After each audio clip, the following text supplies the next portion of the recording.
Hi guys, welcome my channel. তোমরা কেমন আছো? আশা করছি ভালো আছো। আবার একটা নতুন ফ্রেশ ভিডিও নিয়ে আমি তোমাদের সামনে উপস্থিত হয়েছি। আজকের ভিডিওটা হলো ড্যামেজ চুল ঘরোয়া পদ্ধতিতে কিভাবে রিপেয়ার করা যায় সেটা তোমাদের সঙ্গে শেয়ার করব। অনেক সময় চুল কালার করতে গিয়ে, হেয়ার স্ট্রেট করতে গিয়ে চুল নষ্ট হয়ে যায়। সেই নষ্ট চুল কিভাবে ঘরোয়া উপকরণ দিয়ে কম সময়ে সহজ পদ্ধতিতে ঠিক করা যায় সেটা এই ভিডিওর মাধ্যমে তোমাদের সঙ্গে শেয়ার করছি। এই ভিডিওটা কিন্তু তোমাদের খুব উপকারে লাগবে। ভিডিওটা কিন্তু তোমরা সম্পূর্ণ দেখবে। আর সেটা কি করবো, আমি গ্রিন টি অয়েল তৈরি করব।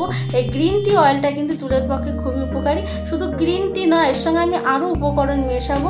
তারপর ভিডিওটা স্কিপ না করে সম্পূর্ণ দেখতে থাকো। আশা করছি অবশ্যই ভালো লাগবে। চলো দেখো। তোমরা দেখো, গ্রিন টি হেয়ার অয়েল তৈরি করার জন্য আমি গ্রিন টি নিয়ে নিয়েছি। এগুলো গ্রিন টি। আর দেখো, কোকোনাট অয়েল নিয়ে নিয়েছি। তোমরা চাইলে অলিভ অয়েল ইউজ করতে পারো। অলিভ অয়েল ইউজ করলে বেশি ভালো হয়। আমি কোকোনাট অয়েলটা ইউজ করছি। আর একটা উপকরণ আমি কি মেশাচ্ছি তোমাদেরকে বলেছিলাম, সেটা হলো অ্যালোভেরা। অ্যালোভেরা মেশাচ্ছি। চলো তোমরা তাহলে দেখতে থাকো। বন্ধুরা, অ্যালোভেরার খোসাটা আমি ফেলে দেবো, দিয়ে ভিতরের সাদা অংশটা বের করে নেবো। ভিতরের সাদা অংশটা ইউজ করবো গ্রিন টি অয়েল তৈরি করার জন্য।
বন্ধুরা, গ্রিন টি অয়েল তৈরি করার জন্য প্রথমে আমি গ্যাস ওভেনটা ধরিয়ে নিয়েছি। তাতে একটা কড়াই আমি বসিয়ে নিয়েছি।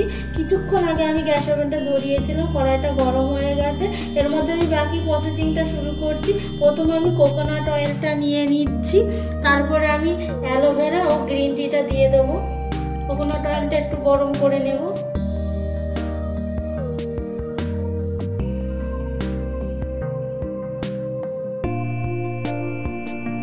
অয়েলটা বন্ধুরা গরম হয়ে গেছে। প্রথমে আমি গ্রিন টি দিয়ে দেবো, তারপরে অ্যালোভেরাটা দিয়ে দেবো। আগে গ্রিন টি আমি দিয়ে দিচ্ছি।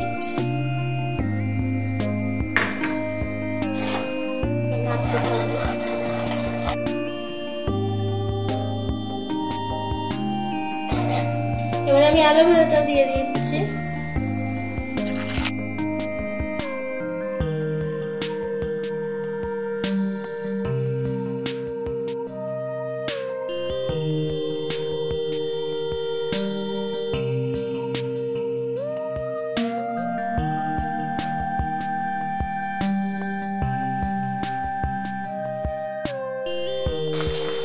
গ্যাসের আঁচটা কিন্তু বন্ধুরা কম দেয়াই থাকবে, আঁচ কিন্তু বাড়ানো যাবে না।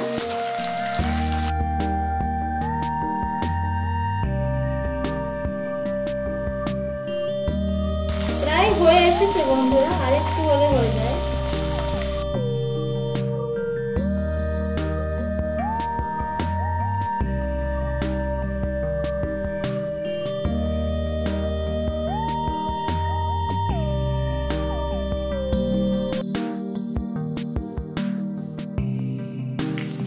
রেডি হয়ে গেছে বন্ধুরা, গ্যাসটা অফ করে দিচ্ছি।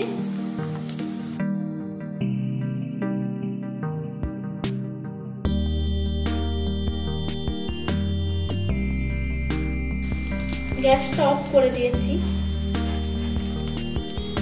এবারে অয়েলটাকে আমি একটু ঠান্ডা করে নেব, তারপরে ছেঁকে নেব।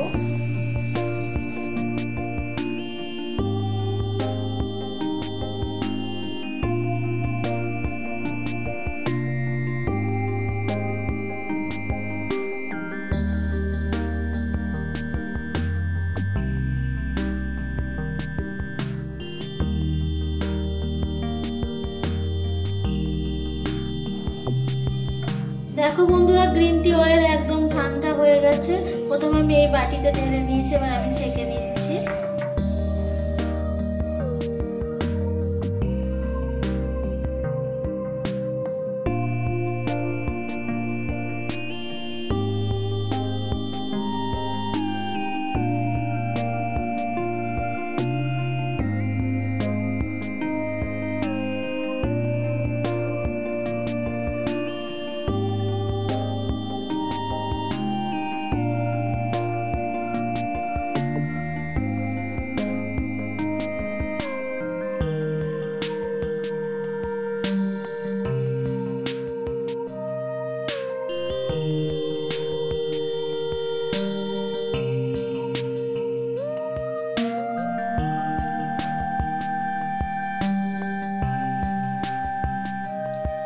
বন্ধুরা, গ্রিন টি অয়েল একদম রেডি। তোমরা তো দেখলে কিভাবে আমি গ্রিন টি অয়েলটা তৈরি করলাম। তোমাদেরকে আমি আগেই বলেছি গ্রিন টি অয়েলের মধ্যে আমি অ্যালোভেরা মেশাচ্ছি, আর আমি কোকোনাট অয়েল দিয়ে গ্রিন টি অয়েলটা তৈরি করলাম। তোমরা চাইলে অলিভ অয়েল ইউজ করতে পারো, নাহলে কোকোনাট অয়েল ইউজ করলেও হবে, তাতে কোনো অসুবিধা নেই। উপকার কিন্তু একই হবে, কিন্তু অলিভ অয়েল উপকারটা একটু বেশি হবে, কিন্তু কোকোনাট অয়েলও অসুবিধা নেই, তোমরা ইউজ করতেই পারো। আর এটা কিন্তু চুলে মেখে, পুরো শুধু চুলের গোড়াতে নয়, সমস্ত চুলে ভালোভাবে মেখে 12 ঘন্টা রাখতে হবে, তারপরে শ্যাম্পু করতে হবে। আর যেহেতু গ্রিন টি অয়েলের মধ্যে আমি অ্যালোভেরা মিশিয়েছি, এটা কিন্তু সপ্তাহে প্রত্যেক দিন চুলে ইউজ করা যাবে না, সপ্তাহে 1 দিন কি 2 দিন ইউজ করতে হবে। অ্যালোভেরা খাওয়ার ক্ষেত্রেও কিন্তু সপ্তাহে প্রত্যেক দিন খাওয়া যায় না, 1 দিন কি 2 দিন খেতে হয়। যেটা আমি জানি সেটা তোমাদের সঙ্গে শেয়ার করলাম। আর এইভাবেই তোমরা বাড়িতে গ্রিন টি অয়েলটা তৈরি করে চুলে ইউজ করে দেখো, ড্যামেজ চুল 100% রিপেয়ার হবে। আজকে এইটুকুই, আবার তোমাদের সঙ্গে দেখা হচ্ছে নেক্সট ভিডিওতে। আমার ভিডিও ভালো লাগলে আমার চ্যানেলটাকে সাবস্ক্রাইব করে তোমরা আমার পাশে থেকো। তোমরা ভালো থেকো, বাই।